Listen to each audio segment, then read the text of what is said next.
Eu sou a enfermeira Neuza do Hospital Municipal, da ala do respiratória.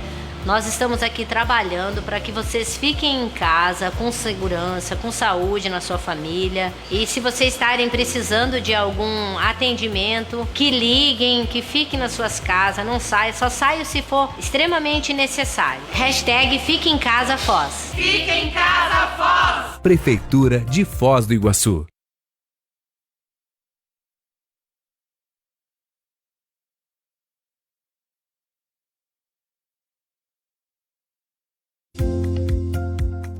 Olá pessoal, sou a enfermeira Karen, faz 8 anos que eu trabalho no Hospital Municipal, sou supervisora da unidade de terapia intensiva. Gostaríamos muito de estar no isolamento social, devido à nossa responsabilidade social, mas o nosso profissional, ele fala mais alto e nós estamos aqui para atender a sua família, para atender a você caso você precise. Por nós, fiquem em casa. Fique em Casa Foz! Prefeitura de Foz do Iguaçu.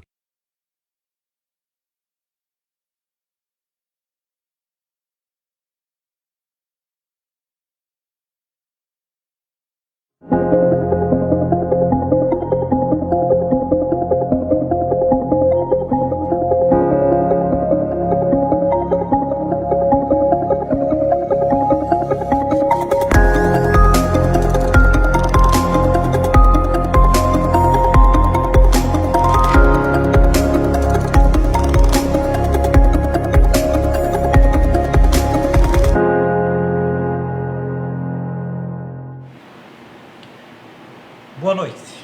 Iniciamos mais uma conversa com os nossos seguidores com o propósito de levar informações adequadas para esclarecimentos acerca do enfrentamento que o município está fazendo e toda a população ao coronavírus. Eu fiz alguns registros que eu reputo importantes e me permitam dizer: as notícias recentes dão conta que 1 milhão de pessoas já está contaminada, ou já estão contaminadas pelo vírus. São registradas 50 mil mortes. No Brasil são 8 mil casos registrados e 299 mortes. É tétrico, verdadeiro, e é importante que a gente coloque isso. Outra questão de relevância que hoje à tarde o governo federal expediu um ato requisitório disciplinando 14 categorias de profissionais da saúde são chamados para ficarem à disposição da União, dos estados e dos municípios para fazerem enfrentamento do coronavírus. É tão curioso que nesse momento o governo federal chama os veterinários também e outras 13 categorias, inclusive professores de educação física e tantos outros que estão listados. Esse é um conceito muito importante, tecnicamente, no campo do direito, que se chama requisição. O que significa isso? Tanto a União, quanto os estados, os municípios e o Distrito Federal podem, se necessário, requisitar o trabalho desses profissionais para fazer frente ao enfrentamento do coronavírus. Claro, essas pessoas estão sendo identificadas por meio dos conselhos de classe. Obrigatoriamente, esses conselhos fornecem os dados pessoais ao Ministério da Saúde e essas pessoas têm que se cadastrar e ficar à disposição tanto dos estados quanto dos municípios, Distrito Federal e do governo federal. Olha a que ponto nós chegamos. Então é importante deixar muito claro para a população que de fato nós vivemos uma guerra sem precedentes. Gente, essa ideia de requisição, os profissionais da área de saúde que estão listados aqui são obrigados a trabalhar. Evidentemente, receberão por esse serviço posteriormente, futuramente. Então, eu gostaria de deixar claro que nós estamos cada vez mais tendo a consciência de que o problema é de uma gravidade sem igual até o momento. De tudo isso, o que é importante dizer também? Que nós vivemos um momento crucial, especialmente em Foz do Iguaçu, e me parece que é inegável que até o momento as medidas adotadas, embora duras, foram absolutamente acertadas. Qual é a discussão momentânea agora? É o que se popularizou. A saúde, a vida de um lado, a questão econômica do outro, e os gestores, mais a sociedade civil organizada, precisam dar o próximo passo. É preciso que se tenha segurança. Daqui a pouco eu volto a falar um pouquinho mais disso, especialmente sobre as discussões em todo o estado do Paraná e também medidas judiciais que impediram a abertura do comércio. E a medida mais recente aconteceu em Marechal Cândido Rondon. Dito isso, eu passo para uma outra situação, que é pedindo a Justina, nossa secretária de Educação, que nos diga, que coloque esclarecimentos acerca do trabalho que a Secretaria vem fazendo e da angústia, evidentemente, que vivem os pais, que vivem os filhos, que vivem as famílias, relativamente a essa suspensão das aulas. Justina. Osli, boa tarde, nossos ouvintes aí. Acho que a principal, nesse momento, o intuito maior é a saúde das pessoas. Então, o município tomou a decisão, juntamente com a equipe de saúde, com a equipe médica da Secretaria de Saúde, de cancelar as aulas no município a partir do dia 17 de março. E nós somos um dos primeiros municípios a fazer a tomar essa atitude. E pensando justamente na precaução, na prevenção dos nossos alunos estarem em contato e estarem disseminando também uma situação do vírus no meio escolar e levando para casa, para os idosos, para suas famílias. No dia 25, é bom falar das ações que nós estamos desenvolvendo com as famílias. No dia 17 paramos as aulas, no dia 25 nós começamos a primeira ação com as famílias mais carentes que nós temos no município, nas nossas escolas municipais e também nos nossos CMEIs. Então, todas as famílias que são beneficiárias do Bolsa Família, que têm o cadastro único no CRAS, foi feita uma ação em conjunto com a Secretaria de Assistência Social. Então, nós estamos trabalhando as duas secretarias ao mesmo tempo, com o auxílio de todas as outras secretarias da Prefeitura, para que a gente consiga atender com cesta básica essas famílias que estão em uma situação mais vulnerável nesse momento no município. Então, nós começamos o atendimento dia 25, nós estamos hoje já com 32 escolas que já foram atendidas, nós passamos pelas regiões... De um total de quantos? 50 aí? 50. De 50 escolas, 32 escolas nós já atendemos, e dos CMEIs são 41 CMEIs, nós já atendemos 22 CMEIs. Em quanto tempo você imagina que isso vai atender todo mundo? Se nós tivéssemos do fornecedor o produto, nós já tínhamos atendido todas as famílias. Então é importante lembrar que nós estamos atendendo conforme nós vamos conseguindo receber as cestas básicas também. Então o fornecedor, as cestas estão vindo de Cascavel. Então amanhã, por exemplo, nós temos 1.200 cestas que chegaram hoje. Então amanhã elas serão distribuídas em 15 escolas que já estão mapeadas e centros municipais de educação infantil. E as pessoas vêm até a escola ou vocês vão até as pessoas? Não, cada escola, em cada data que foi delimitado, que nesse momento seria atendido, elas fizeram ligação para cada família, lembrando que é uma cesta básica por família, por beneficiário. Então elas entraram em contato com as suas famílias, as famílias vêm até a escola e fazem com o Bolsa Família, o cartão do Bolsa, com a documentação, dizendo que ele tem direito, e ele assina e leva a cesta básica. Você entende que esse trabalho está conseguindo atender as pessoas, as famílias? A dificuldade maior é o fornecimento por parte de quem? Se nós tivéssemos todas as cestas já disponíveis, nós já tínhamos terminado a cidade toda. Então, o que a gente fez? Nós fomos para as regiões onde nós temos, nas escolas, o maior número de pessoas beneficiárias, então o maior número de pessoas vulneráveis nesse momento, e nós fomos atendendo dessa forma entre as escolas municipais até chegarmos a atender todas as escolas. E esse atendimento que se faz é por um período projetado de um mês? A princípio, nesse momento, nós estamos com as aulas suspensas e nós não sabemos até quando, né? Nesse momento, de novo, evidenciando que qual que é a importância maior é a saúde das pessoas, é a vida das pessoas. Então, nós teremos depois um momento para repor aula, para repor conteúdo, e nesse momento nós estamos preocupados com essa parte. Se for estender por mais tempo, então nós estaremos informando e vendo quais são as próximas atitudes, quais foram as próximas ações que a Secretaria Municipal de Educação... Então, é correto afirmar que a Secretaria está, nesse momento, buscando atender às necessidades dessa população escolar e não consegue enxergar, evidentemente, por hora, um tempo certo e adequado para que isso venha a cessar. Nesse momento, nós não podemos falar que daqui a uma semana, daqui a 10 dias, nós voltaremos às aulas, né? Nós estamos acompanhando juntamente com as equipes de saúde, e nós vamos acompanhar o momento onde que nós teremos com responsabilidade, poderemos voltar às aulas. Mas a gente quer deixar aos pais, acalmar as famílias principalmente, que nós teremos momento da reposição, nós teremos como trabalhar esses conteúdos, nós teremos como trabalhar essas aulas que foram nesse momento suspensas e, com o mais importante, com as nossas crianças saudáveis, com as nossas famílias bem também. Certo. Quer dizer, o tempo agora é alguma coisa secundária do ponto de vista ensino-aprendizado?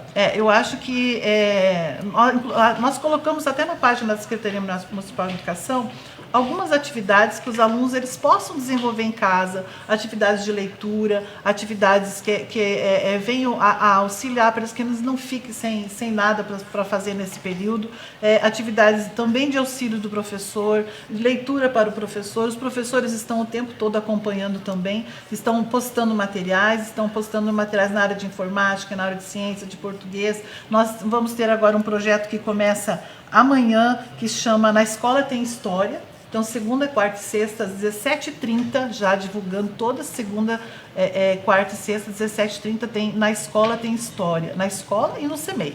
Então, as professoras da Secretaria Municipal de Educação e algumas professoras de escolas e CEMEIs vão fazer contação de história para as crianças, vão pedir algumas atividades que as crianças possam fazer em casa também, pensando no pedagógico.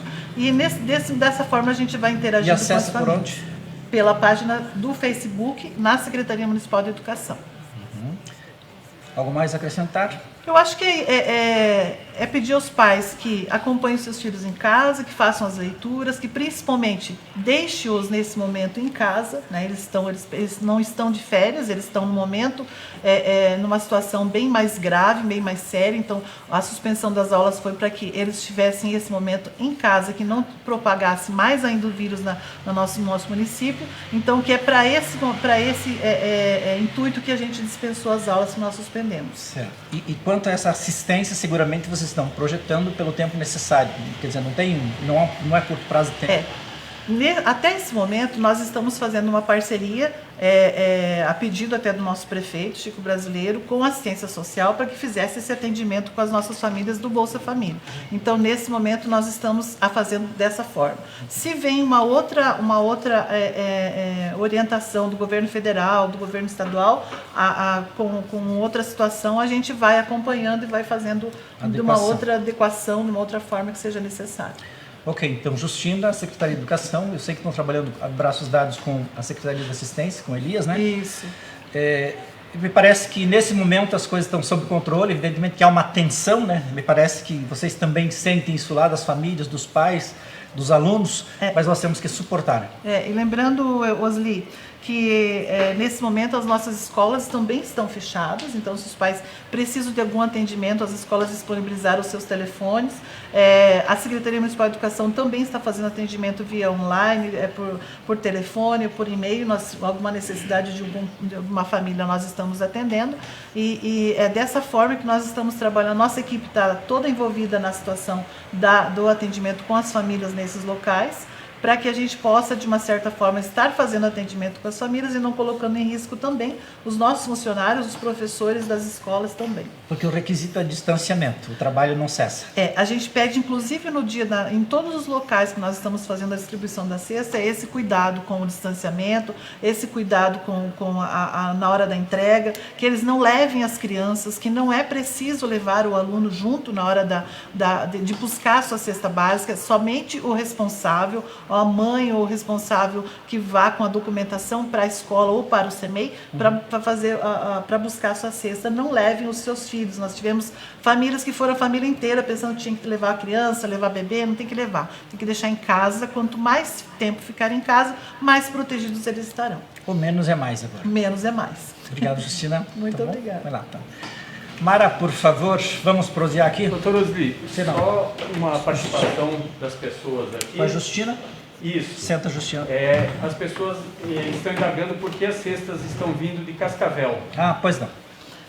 Na verdade, esse processo é uma licitação que foi feita pela Secretaria de Assistência. Já há bastante tempo, que não é? Já foi feita há bastante tempo, e na verdade, todo esse esse volume de cestas seria para atendimento durante o ano de 2020 para as famílias. Exato. Então nós estamos antecipando, o fornecedor está nos ajudando, antecipando uma licitação que era para eles estarem entregando até dezembro de 2020 de uma forma mais rápida para que a gente possa fazer o atendimento. Então foi a empresa que ganhou a licitação. Exato, essa licitação então era a licitação dentro da normalidade da Secretaria da Assistência Social e que por uma razão excepcional, que todo mundo sabe, evidentemente, passou-se a utilizar essas cestas para fazer frente a esse problema. Até porque, assim, pelo governo federal, nós não temos liberação nesse momento para que nós utilizamos o recurso do PENAI, que é da compra da merenda escolar, da alimentação escolar, para fornecimento de cestas básicas para as famílias. Então, até esse momento, não tem essa prerrogativa. Eu acho importante um esclarecimento aqui, e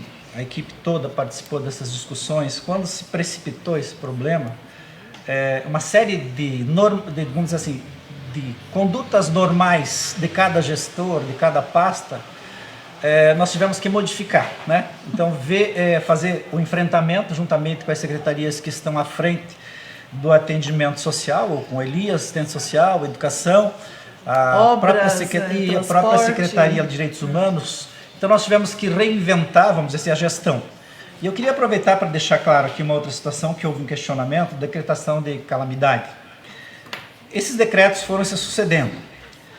E é importante deixar claro isso, que o ministro do STF, Alexandre de Moraes, num determinado momento dessa semana, ou foi sábado passado, ele proferiu uma decisão que tem o propósito de evitar a incidência da norma da Lei de Responsabilidade Fiscal sobre os atos de gestão quando extrapola o orçamento.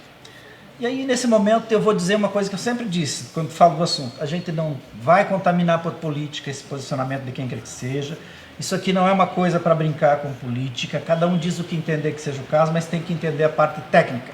Quando o prefeito optou por esse decreto, nós conversamos bastante, porque a decisão do Alexandre de Moraes, o ministro do STF, ela está pautada no decreto de calamidade, tanto do Estado, quanto do município, quanto do Distrito Federal e da União, para poder, então, flexibilizar a aplicação da Lei de Responsabilidade Fiscal. E tem um exemplo muito claro e fácil de compreender. Toda vez que, voltando, orçamento. Toda vez que se vota um orçamento, você projeta despesa e arrecadação para o exercício financeiro do ano seguinte.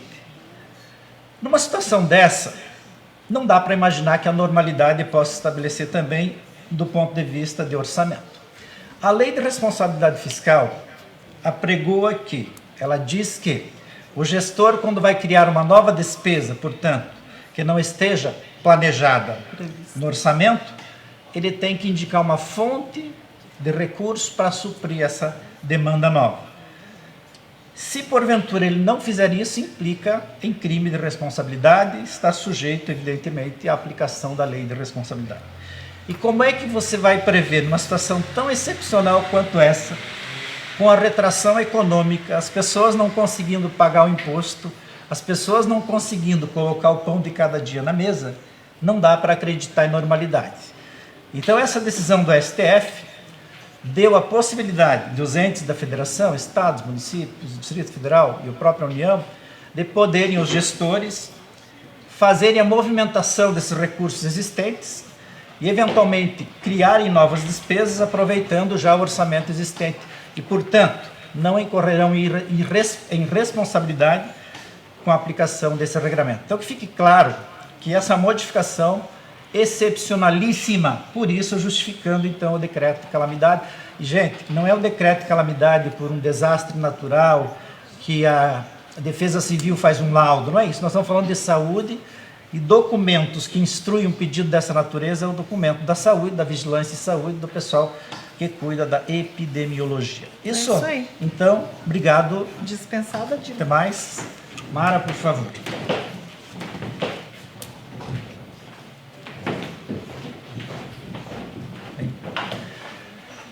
Mara, vigilância e saúde. Boa tarde. O que temos a dizer? Eu vou começar. Boa tarde a todos que nos acompanham. Enfermeira Mara, da Vigilância Epidemiológica. Eu vou começar falando dos dados.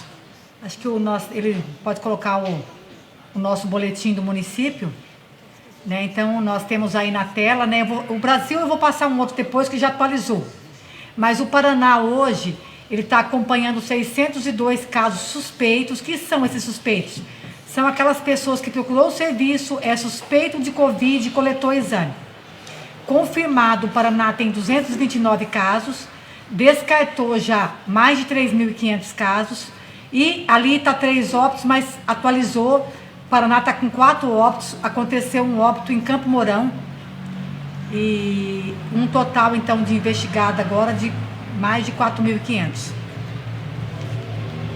Aí, Maravilha, está lindo. Isso é sério. Isso é sério. Uhum. Não, porque fugiu a minha tela ali.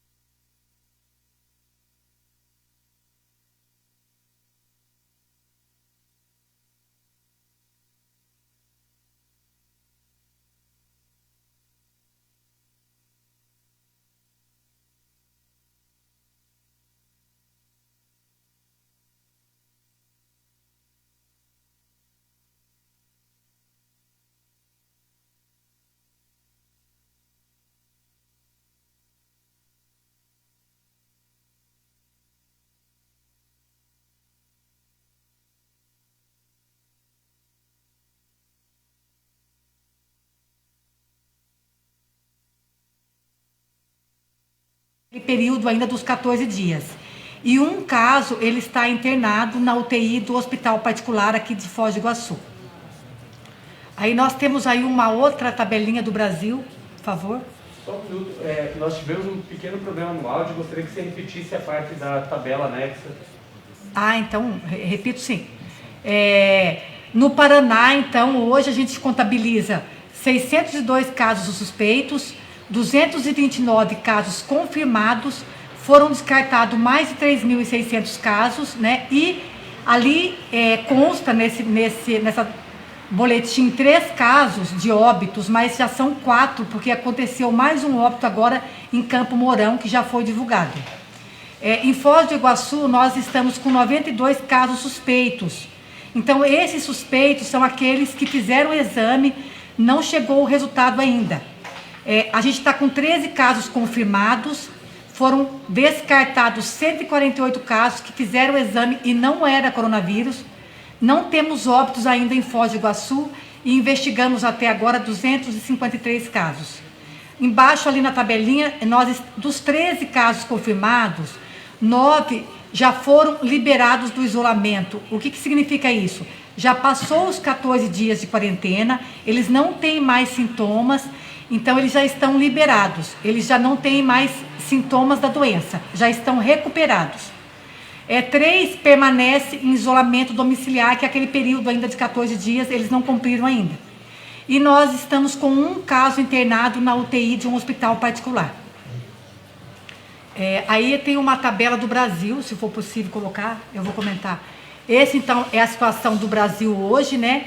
Está com quase 8.000 casos confirmados, 7.910 casos confirmados, 229 óbitos, e uma letalidade de 3,8%, aumentou um pouquinho, ontem era 3,5%.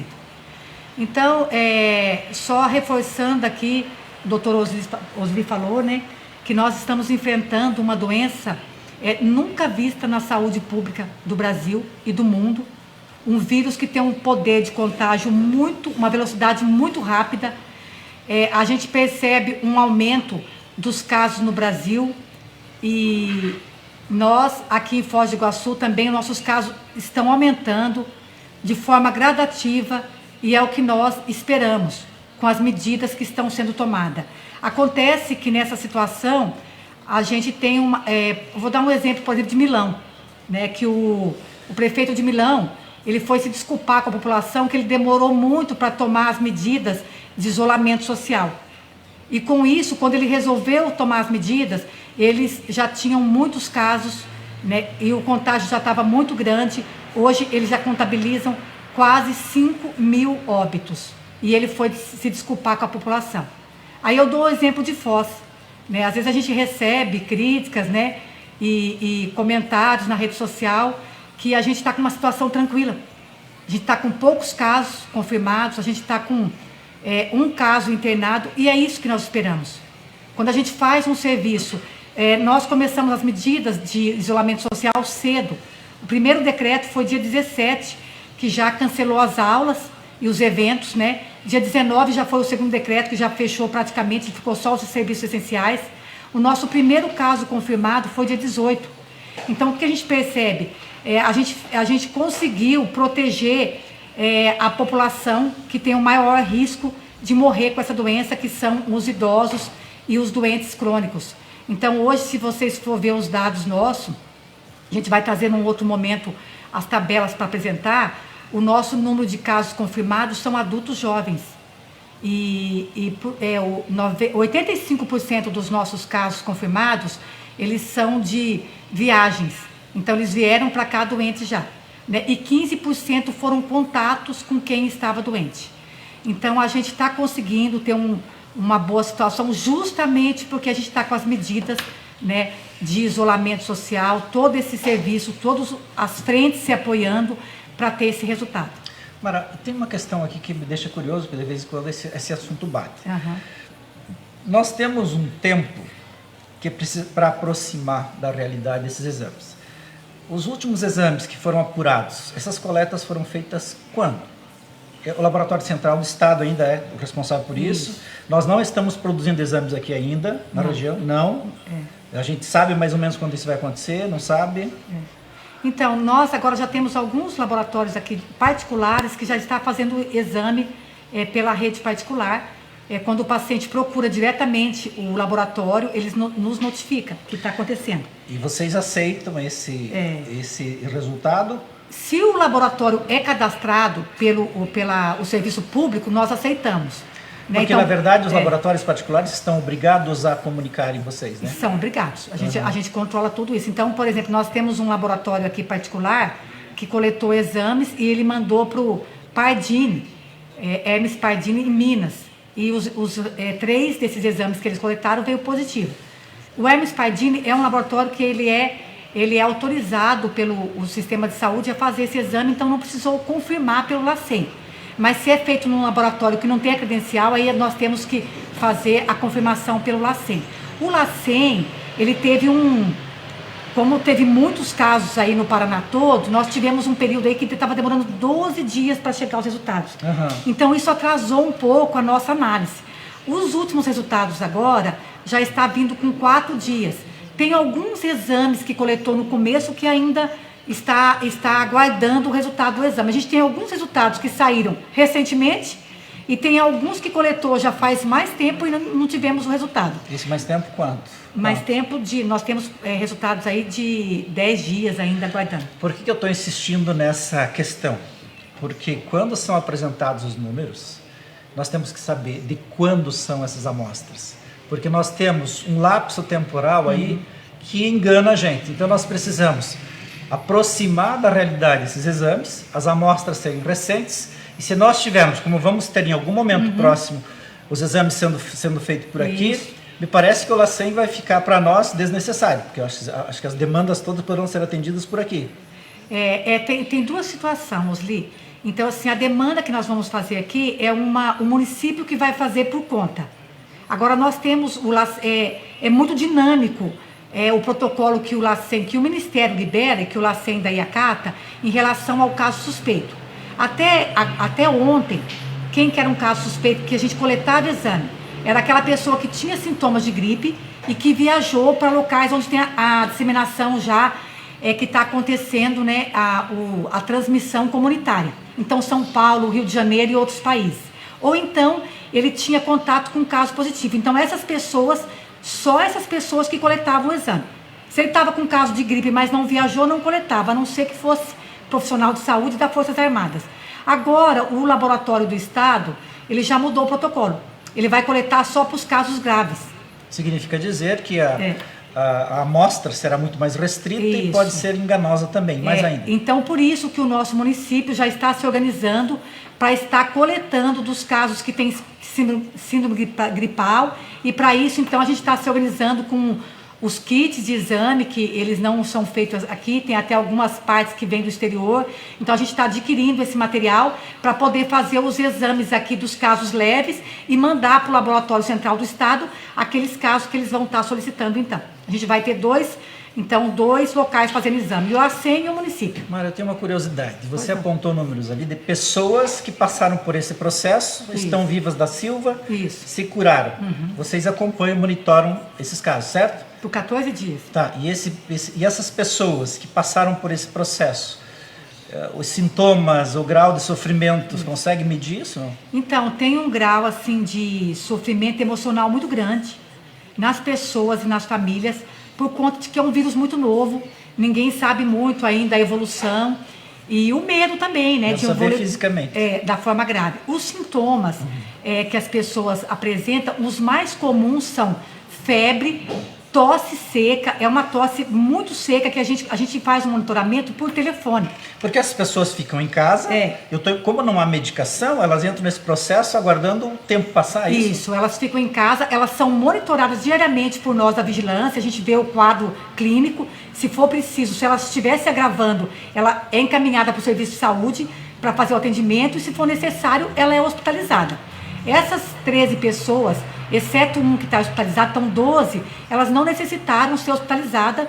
Então ela tem febre, tosse seca e coriza, né, que é aquela secreção que sai pelo nariz. Mas o quê? Toma medicamento para parar dor? Toma um medicamento para febre, para dor de cabeça também bem comum. E a alimentação, como é que é isso? A alimentação normal. Então, o tratamento é sintomático, é como se fosse tratar mesmo uma outra gripe. Agora, os casos que se complicam, aí eles entram com protocolo de UTI, aí tem todo... Não, eu estou querendo passar... Estou imaginando assim que boa parcela da população passe por esses casos sem sofrimento. Por isso que eu queria entender como é esse processo de tratamento... Pois não. Quer que eu olhe para você? Olhar para você, Mara, pode olhar para cima. Então é isso, porque em momento algum eu vi alguém falar aqui de vocês sobre esses sintomas, sobre esse enfrentamento, sobre eventual, vamos dizer assim, esse processo de passagem pela doença e chegar lá na frente com saúde. Isso. Algo mais a acrescentar? Não, acho que é bom você tá comentando isso, né? Que para a gente que está lá agora acaba virando uma rotina e a população às vezes sofre com isso, né? Então, os sintomas mais comuns, então é isso mesmo, febre, dor de cabeça e tosse. As pessoas passam, a partir ali do 7º, 8º dia, esses sintomas já começam a melhorar e geralmente a partir do 14 dias elas não têm sintomas nenhum mais. Tá, você está falando do sintoma, mas isso traduz a ideia de que essa pessoa não está mais contaminada. Porque a cura hoje é pela clínica. Se ela não tem mais sintomas, então ela está curada. Ela está então pronta para voltar para a sua vida normal, né? Se ela continuar com sintomas, ela vai ser reavaliada pelo serviço de saúde. Porque pode se estender isso? Então é muito novo, né, o vírus. Todo o vírus ele tem uma ação limitada. A doença viral é uma doença aguda. Geralmente com 7 dias a pessoa está melhor. Aqui no coronavírus, os estudos mostram que a pessoa leva até 15 dias para ficar melhor, por isso que tem esse período de 14 dias. E a gente está vendo que melhora mesmo. Mas como é um vírus novo ainda, tudo está em estudo. Certo. Bom, eu queria fazer... Tem perguntas, Diego? Temos algumas perguntas para a Mara. Tá. Sim, ótimo. A primeira delas, Mara, você tem acompanhado as negociações com o Hospital Ministro Costa Cavalcante, o Laboratório de Medicina Tropical, para a implantação de exames rápidos também, né? Você pode atualizar como é que está essa tratativa? Então, justo agora, né, o nosso responsável pela vigilância, o Dodan, junto com o secretário de Saúde, estava numa reunião com o Costa para estar estabelecendo, né, essas medidas. Então são medidas mais administrativas, nós ficamos mais mesmo com a parte técnica dos pacientes. Eu sei que está em negociação, mas prazo eu não saberia dizer agora. Eu melhoro esse questionamento. Você tem informações sobre o tempo que leva para esse laboratório já efetivar os exames para fazer o laboratório já tem a capacidade instalada, já tem recursos humanos, ele tem insumos. O material, não tem insumos ainda, está guardando insumo. Existem outras frentes para fazer o exame em Foz também? Existe também o Laboratório Municipal de Foz do Iguaçu também está se organizando para fazer esse exame também em breve. Instalado lá no Hospital Municipal? Lá anexo ao Hospital Municipal. Mas o que ele precisa é esse credenciamento junto também ao... O credenciamento que está acontecendo e também está guardando insumos. Hoje o problema maior para estar realizando é os insumos que a gente está guardando a chegada. Que é Curitiba que fornece? Não, como é uma iniciativa, o Curitiba fornece aqueles do protocolo deles. Sim. Como o município está com uma iniciativa de expandir essa coleta, então daí vai ser feito por conta do município mesmo. Ok. Mara, uma outra questão é... A Patrícia Santos pede para você falar um pouquinho sobre a importância de reforçar a imunidade nessa época. Imunidade. Isso, a parte da imunidade é importante para todas as doenças, né? Então, nesse período aí dessa doença que pode vir atacar as pessoas, quanto melhor estiver a imunidade, o organismo, melhor a pessoa vai sair da doença de uma forma mais leve. Então, é uma boa alimentação, hidratação, que é bastante água, né? Repouso, né? O ideal, no mínimo, 8 horas de repouso. Então, isso é o ideal para a pessoa manter uma imunidade boa e enfrentar melhor se vier a adquirir a doença. Pode ser mais, agora que está todo mundo no recesso, não tem problema, né? Isso, pode, hoje é Doutor Osli, muitas pessoas comentando ainda a respeito da aglomeração nos mercados. Que medidas o município pode vir a adotar nesse sentido? Pois é, Mara. Na verdade, a Mara é que tem essa resposta. Eu imagino a resposta, mas você pode dizer, Mara, sobre isso? Então, a gente está desde o início falando, né, Osli, para as pessoas... Sabe por que, Mara, eu passei para você? Porque senão eu ia dizer assim, que teria que ser mais incisivo, teria que ser uma fiscalização muito mais forte, teria que tomar medidas no sentido de coibir a aglomeração, e aí é tudo que nós não queremos, né? Então, é uma conscientização, né? Eu até comentei outro dia aqui, que a gente ainda vai no mercado e vê idosos, adultos com crianças pequenas, crianças no colo. Então, a gente está com todo cuidado para que essas pessoas vulneráveis numa doença, porque ela pode evoluir para uma forma mais grave, e é isso que nós queremos evitar. E por isso que essas pessoas foram liberadas, né? Hoje está funcionando só os serviços essenciais, inclusive nos serviços, as pessoas com 60 anos ou mais e doentes crônicos também foram liberados para trabalhar em home, em casa, e nós pedimos encarecidamente para essas pessoas não saírem de casa. Isolamento domiciliar é só as pessoas da família para ficar naquela casa, não é para ir visitar o parente, o amigo, o vizinho, e muito menos sair para mercado, para farmácia, né? Então não vão, fiquem em casa. Eu vou conversar com o prefeito, vou pedir para a fiscalização nossa começar a fazer um trabalho mais intenso, especialmente em mercados e casas lotéricas, porque eu tenho acompanhado, digamos, lá a central de reclamação, de denúncias, e caiu bastante o movimento disso. Em determinados momentos, um volume muito grande. Agora nós tivemos uma diminuição e eu vou conversar com a fiscalização, com o prefeito, e a partir de amanhã, no começo do dia, vamos olhar isso mais de perto. Seguramente, no fim do dia, se a gente for cobrado disso, já teremos uma posição sobre isso. Esse trabalho vai ser feito ainda hoje, no sentido de discutir com a fiscalização, que equipes vão até supermercados, evidentemente que orientar, mas ao mesmo tempo é fiscalizar, ver se está havendo aglomeração. E então, essa é a Osli, ideia. Pois não? Nós percebemos essa semana, acho que todo mundo que está saindo na rua, que está tendo um aumento de pessoas em carros, né? Então, eu estive com o prefeito por volta das 10 da manhã, e eu vim lá do Bordinho, numa reunião da Secretaria de Obras. Cheguei ali, o prefeito fez a primeira coisa que ele me disse: como é que está a cidade? Eu falei: a cidade do mesmo jeito. Ele falou: não, eu estou preocupado que está havendo um movimento excessivo, as pessoas estão voltando às ruas. Isso. E a gente está percebendo isso. Então é necessário repensar posicionamentos.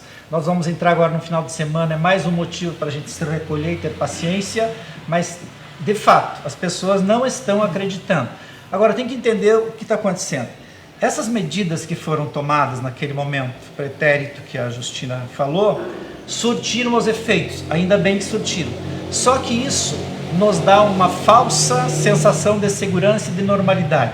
Me parece que é isso que nós estamos sentindo. Nós, porque eu também sinto isso. Até me policio para não sair, senão necessariamente. E eu acho que é necessário a gente rediscutir, repensar isso, para a partir de amanhã, quem sabe mais poucos dias, a gente consiga então fechar esse ciclo que é necessário, né, Mara? E eu queria reforçar que agora a gente começa a entrar num período que a temperatura vai cair. Isso. E os vírus respiratórios, ele aumenta a sua transmissão quando cai a temperatura. Então nós estamos esperando que vai ter um aumento agora, que é esperado. Então é o momento de segurar. Agora é o momento que a gente está esperando assim que os casos podem aumentar. Então não é para relaxar e começar a sair para a rua, é para ficar em casa. Digam. Uma outra dúvida, Mari, a respeito dos casos suspeitos. Como é que está sendo feito o monitoramento? Eles são obrigados a ficar em quarentena? Gostaria que você explicasse isso. É assim, a partir do momento que ele é um caso suspeito, ele liga para o call center, que nós temos lá uma rede de pessoas atendendo telefone, capacitados, que são os alunos de medicina da UNILA, e eles passam por uma triagem. Então, se eles se encaixam no quadro suspeito, eles coletam o exame para coronavírus e eles são notificados. E essa notificação vem para nós da vigilância. Tá, peraí, só um pouquinho. O que é notificado? É um papel, uma caneta? Eles são notificados num impresso, então ali tem um nome. A pessoa é notificada. A pessoa suspeita. Ela ela adquire uma condição diferente a partir daquele instante. Isso, ela é um caso notificado, porque daí nós vamos ter acesso a ele. Então ali tem os dados pessoais, o endereço, o quadro clínico, e nós temos um sistema de informação, né, em saúde para notificar esses dados. Então, a partir desse momento, a gente entra nós da Vigilância Epidemiológica, entramos em contato com esse caso suspeito pelo telefone, e aí nós reavaliamos a situação clínica dele, os sintomas, quando que iniciou. Vocês ficam numa linha direta com a pessoa, porque se ela não estiver bem também, ela vai... Nós já vamos encaminhar ela para o serviço. Se ela tiver um plano de saúde, a gente encaminha para o plano, liga antes lá para o hospital, falando que ela vai, orienta que ela tem que ir com a máscara. Se ela é do SUS, a gente liga lá para o hospital que está encaminhando. E nós orientamos sobre o isolamento. Até eu comentei outro dia aqui do isolamento. Essa pessoa que é suspeita, ela vai ficar separada da família. Ela vai colocar a máscara, ela vai ficar num quarto separado, ela vai se alimentar separada, as roupas dela e os objetos de uso, né, pratos, talheres, também vão ser lavados separado. Se no domicílio só tiver um quarto, as outras pessoas da família vão dormir na sala. E essa pessoa vai ficar sozinha, porque o quarto tem que ficar fechado durante o dia, abrir as janelas. Então, todos os dias ela não pode circular, só fica naquele quarto? Só fica naquele quarto. Confinada? Confinada. E o lixo dela também, ela vai ter o lixo separado ali, né? E aí, todos os dias nós ligamos para ver o quadro clínico e está orientando. Até 14 dias, né, que é o período de quarentena, se ela tiver bem, os sintomas vai passando, ela fica liberada. Nesse período, se a gente não encontrar a pessoa em casa, se a gente ligar e ela não atender o telefone, o que a gente faz? A gente tem uma equipe que vai lá na casa para confirmar. E aí, não achando, daí o Ministério Público é que entra com as ações, né? Porque essa pessoa não... Por isso que é importante o isolamento. É correto afirmar, Mara, que até agora vocês não tiveram nenhum contágio entre pessoas próximas a essa que estiveram nesse processo? Nós tivemos contato em família no período antes dela procurar o serviço. Uhum. Porque, assim, segundo os estudos, né, do Império Longe, as pessoas, quando procuram o serviço, ali para o 6º dia do período, desde quando ela entrou em contato com o vírus, até o período de incubação, ela começa a sentir os sintomas ali no 4º dia e ela procura o serviço no 6º dia. Então, no 2º dia dos sintomas. Então, nesse período, geralmente, ela pode ter passado para 2 pessoas já.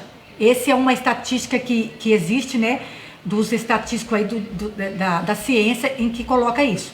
Então, desses casos de contato, nós temos casos de contato domiciliar da família. Me parece que esse trabalho de vocês andou bem.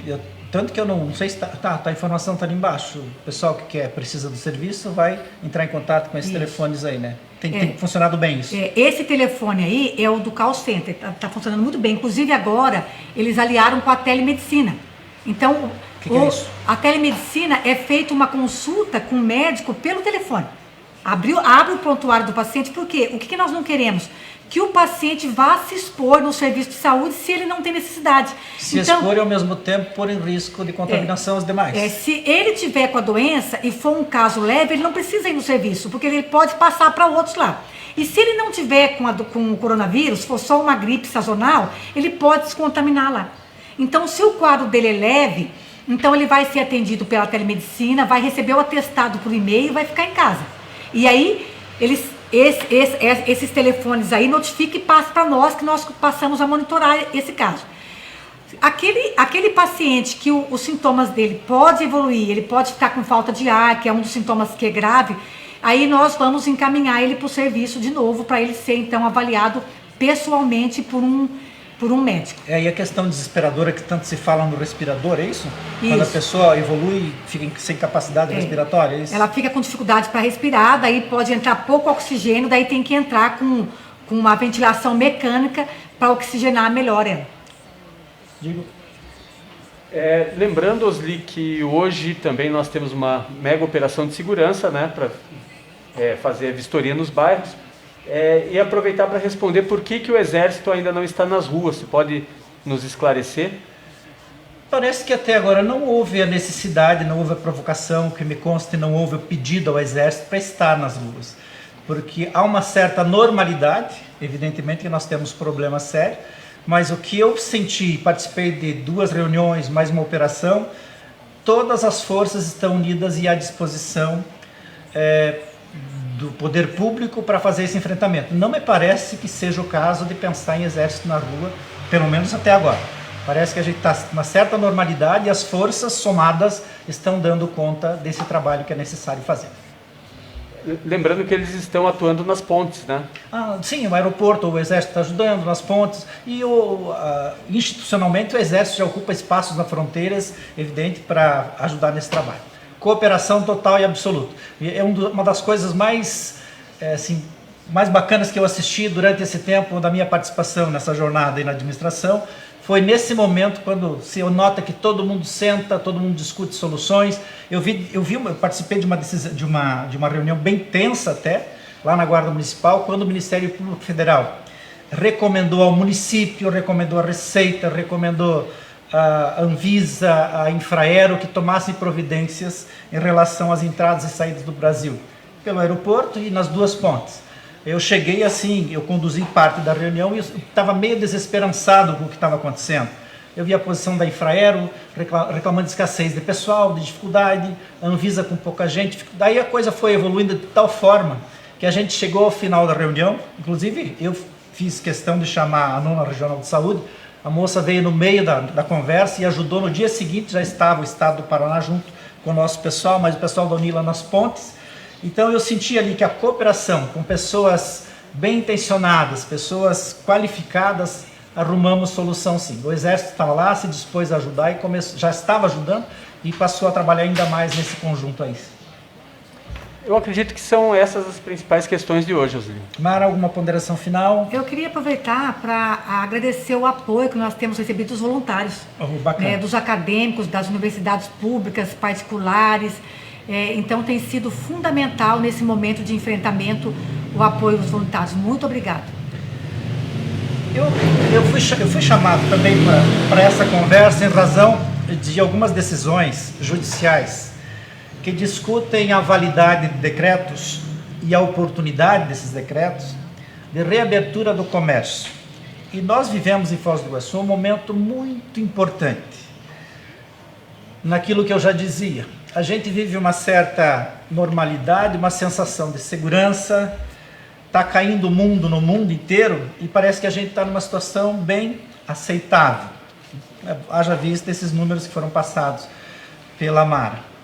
Mas, gente, pode ser uma impressão muito falsa.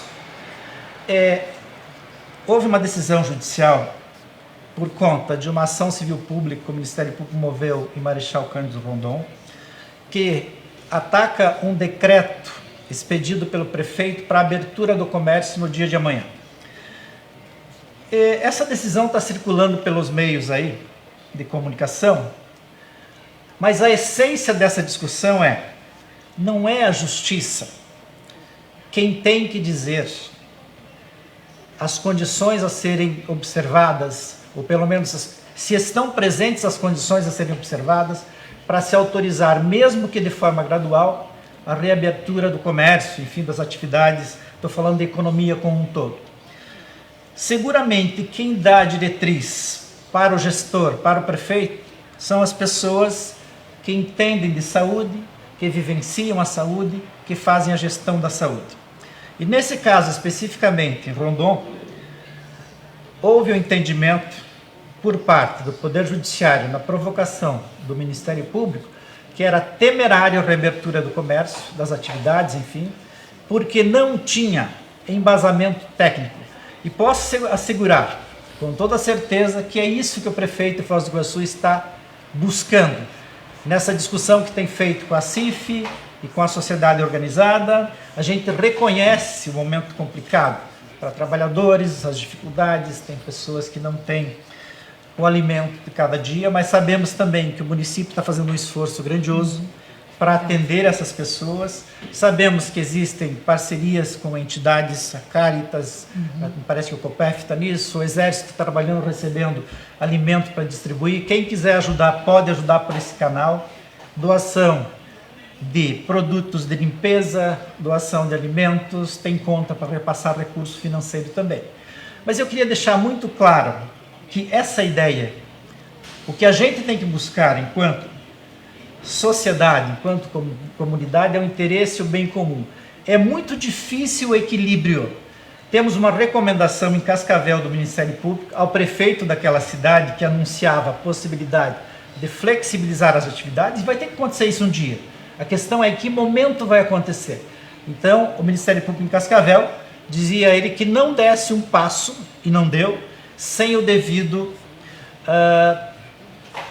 reconhecimento de uma situação de segurança para que pudesse dar esse passo. Então eu estou enfatizando essa questão por conta de que nós vivemos uma tensão muito forte, nós vivemos uma discussão muito intensa, é muito polêmica, e nós que estamos na condição de gestores, nós temos que ter a maturidade, a serenidade para ouvir críticas de toda sorte que vier e ter a responsabilidade de dar o próximo passo seguro, tanto quanto possível, junto com a sociedade organizada, quiçá com o Ministério Público olhando isso, porque tem olhado, o Ministério Público Estadual tem falado com a gente constantemente, o Ministério Público Federal tem notificado a gente de situações, então nós estamos conscientes dessa responsabilidade. Esperamos que a coletividade entenda que nós estamos buscando o melhor e certamente fazendo o que podemos, e com certeza, com a ajuda da epidemiologia, fazendo o melhor que há. Eu queria só fazer mais uma observação em relação a essa figura da requisição. Essa figura da requisição é lá do direito administrativo, que agora está muito em uso. Lembra o que eu disse para vocês sobre a requisição do serviço? Nessa lista de 14 profissões, então até professor e professora de educação física vão ser chamados, desde que treinados, para fazer esse trabalho de enfrentamento, claro, com remuneração posterior. Porque a requisição, a 6ª Promotoria, o Dr. Marcos, na semana passada, junto com uma equipe da Polícia Civil, investigava o caso da venda de máscaras por preços exorbitantes, para não dizer outro nome. E comunicou a nós, da Procuradoria do município, e por fim, por meio de um decreto do prefeito, que declarava a possibilidade da requisição, depois uma requisição formalizada pelo secretário da Saúde, Bobato, mais a diretora Rose, nós saímos juntamente com os policiais buscar na casa de pessoas estoque de máscaras. Requisitamos. No português não jurídico, nós confiscamos essas máscaras, cerca de 20 mil máscaras. Essas pessoas vão receber por esse produto, oportunamente, mais adiante. E durante o final de semana, para segunda-feira, a polícia investigava um estoque de uma grande quantidade de máscaras também, para que nós, enquanto município, juntamente com a polícia, fôssemos buscar essas máscaras nos depósitos. No final dessa operação especificamente, a polícia identificou que eles já tinham vendido as máscaras para o município, por preço justo. Mas enfim, eu só estou mostrando esse dado, que nós trabalhamos também numa condição excepcional por vezes, e esse é o caso, para buscar resolver ou minimizar os problemas que a gente está tendo. Então, digam nenhuma coisa mais. Agradeço a todo mundo. Mara, obrigado também. Obrigado à equipe, o pessoal que fala com a gente ali. E a gente volta. Saúde. Saúde mesmo. Saúde.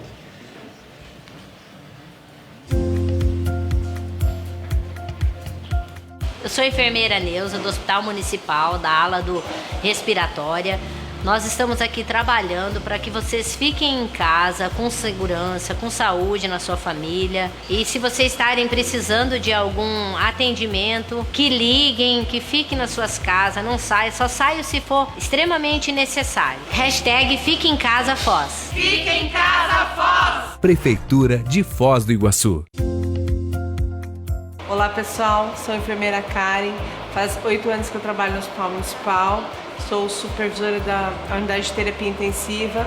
Gostaríamos muito de estar no isolamento social, devido à nossa responsabilidade social, mas o nosso profissional, ele fala mais alto e nós estamos aqui para atender a sua família, para atender a você caso você precise.